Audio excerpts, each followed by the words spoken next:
Welcome back to Wholesaling Around the World, the South Dakota edition. And let's be honest, there's not a whole lot to report in regards to virtually wholesaling in the state of South Dakota. And it's not shocking. South Dakota comes in as the 46th most populated state with just south of 1 million people living in the state of 924,000 people. But the one thing that South Dakota does bring with us is a pretty good story. Back in 2020, when we started our first 50 deals in 50 states in 50 days challenge, we got a property under contract in South Dakota. That was one of the states that we were successful, right? We got them in 49 different states, Utah being the one that we didn't get a state in. So we got the property under South Dakota. Acquisitions was relatively easy, it wasn't difficult, but dispositions, right? Now that's a whole different story. And this is before we had the dispo softwares, right? We didn't have Investor Lift and Investor Baits and all of the things that we have nowadays that have made virtually dispoing a deal so much easier. So what we did was scrape Facebook groups, pulled cash buyer lists on batch leads and PropStream skip traced it, cold calls, sent out mass text messages, right? We were really having to work for dispoing properties in markets where we did not have known buyers. And of course, we didn't have a known buyer in South Dakota, so we get to work. Now, this property that we had under contract, it was a little bit of a unique property. It was a tired landlord. It was a smaller home, but it was discounted, but it was already fixed up. So it was basically kind of us selling a potential turnkey rental with a discount, right? It had equity. And we weren't trying to get a big wholesale fee. I believe we were only going for like $5,000 or $6,000, right? We're just trying to move the deal that we got under contract inside of South Dakota. So we start doing the mass texting, and I'll never forget, we get an inbound call from the texting, and the buyer is one of the largest buyers in Sioux Falls.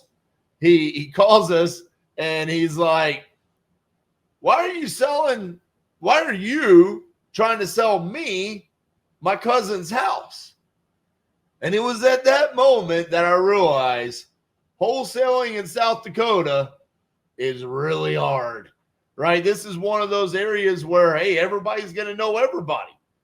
And it's not like majority of out-of-state investors are not going to be looking to purchase properties in South Dakota. It's just not going to be one of those locations, especially considering the fact that the majority of the state, there's nothing to it. There's not really a lot of opportunity there. Where you're going to have opportunities is Sioux Falls and Rapid City, right? Those would be the two major cities. But by major, take that with a grain of salt. But those would be the two areas that you're probably going to have the best opportunity to wholesale in if you're wanting to explore something like South Dakota. But over the course of the next 5 years, I have learned that if you have a connection to South Dakota, it could be a little baby honey hole for you. And what I mean by that is there are leads that are available in South Dakota through Property Leads, LeadZolo, and Speed to Lead. Specifically on the marketplace for Speed to Lead. And getting even more granular on that, you can go all the way down to the Coupon Club, which is the cheapest leads available. You will see regularly there are normally 2 to 5 available leads in South Dakota that have very few purchases on them, right? It shows you how many orders have been placed on that lead. And normally it's 0 and maybe 1 have purchased that lead prior to you even seeing it. So if you have a connection, if you have a known buyer, say in Rapid City or Sioux Falls, there is an opportunity for you to come in because there is such little competition in South Dakota. On the acquisition side, if that seller is truly motivated, there is an opportunity where you're not going to have to combat like you would in all of the other markets in the United States, right? Not, I say all of the markets, but the majority of them, right? It's not going to be like you getting a lead in Texas or a Michigan or Ohio, where there's going to be multiple purchases of that lead, as well as people cold calling and direct mail and door knocking. That just doesn't really happen in South Dakota. So what I have seen is that the sellers, if they have some motivated factor, they are probably more highly motivated than the majority of states. But dispositions is where the hard part is. So in order for you to capitalize on this opportunity, you really need to have that connection there and have that known buyer. Now, do I think as a virtual wholesaler, you should be targeting South Dakota or even mining for buyers in this location? Probably not.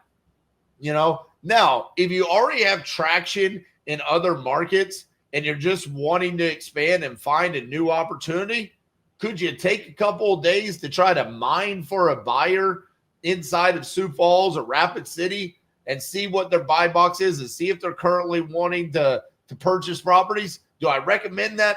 No, I don't. This would be one of the really rare opportunities that I would say, hey, there's probably an opportunity for you to capitalize on that. If you can make that connection, understand, vet out that buyer, and know what they're looking for, there could be an opportunity for you to capitalize where majority of wholesalers are just going to completely ignore not only a city, but basically the entire state, right? That it's just going to get ignored. Now, in my very little knowledge of the South Dakota market, because it's not like we've done a lot of deals, right? We've done a handful of deals there. You will have an opportunity for vacant land. Vacant land on terms is available to you. So from a real estate investing standpoint, if you wanted to take that down yourself, that opportunity exists. But wholesaling, this is one of the more difficult markets out there. I'm going to rank this somewhere between 45th to 50th, okay? And just really because the reason why I can't pinpoint that exact number is because there's quite a few that just kind of mingle together, right? There's not a huge difference between South Dakota and North Dakota, right? Now, regulation-wise, there are no regulations on wholesaling in South Dakota, except based off of my research, it does look like the state is pretty hard on bird dogging properties. They do not want you. They consider that brokering without your real estate license. So wholesaling is legal. You just have to make sure that you are very adamant about you are assigning your equitable interest. You're not selling the property. That's where you get in trouble. But outside of that, there's no regulations on wholesaling inside of South Dakota. So there's still an opportunity there. But this is always going to be one of the lowest ranked states out there. And overall, I think the majority of virtual wholesalers would do themselves quite a big favor if they just avoided South Dakota, went to the other markets that are better suited, higher volume of in buyers. And this one fits right along in the trends. Low population, low opportunity for wholesalers. So for those of you that are currently wholesaling, if there are any of you out there that are wholesaling in South Dakota, let me know. Do I know what I'm talking about? Or are we missing something in South Dakota? Let me know in the comments. Regardless, show me some love. Like today's video. We'll see you guys tomorrow.